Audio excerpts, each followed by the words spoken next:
My neighbour called round the other day to find out if I've wanted any shopping done. That was very nice of her, considering we don't speak to each other. Well, there's nothing nasty going on, it's just that, well, they're so busy they don't have time to stop and chat with me.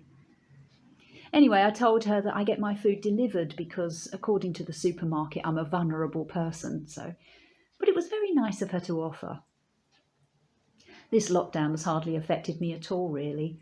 I don't see anyone, I don't talk to anyone. Still, I'm happy here with my DVDs. I'm currently working my way through my Jane Austen collection. Last night I watched Pride and Prejudice for like the 100th time. I think it's my favourite. Mind you, I say that about Sense and Sensibility when I finished watching that. And then, of course, there's Emma. Oh, but I do like Lizzie Bennet. I wish I could be more like her. I love her spirit. I love her, the way she conducts herself.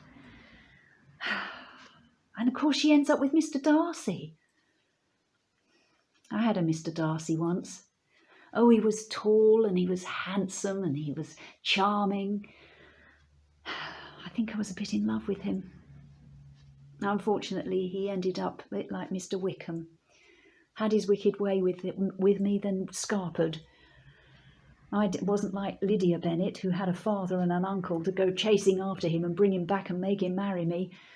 So that was the end of that. And the men I've ended up with have been more like Mr. Collins, self-important, a little bit stupid, not very good looking. But then, who am I to talk? I mean, I'm hardly Lizzie Bennet or Marianne Dashwood. No, I'm more like Mary Bennet, boring and plain. Or Miss Bates from Emma. Yes, Miss Bates. I mean, I never married, and people, I think, see me as a little bit silly. And until last year, I was looking after my mother. Looking after mother was a bit of a trial and cost me my job eventually.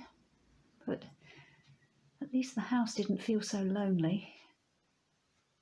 Anyway, as I say, I've got my DVDs, so I'm happy. At least I'm not as bored as the people in Jane Austen's novels. Those poor women just had to sit around looking pretty and behaving themselves, and the biggest event of the evening was a walk round the living room.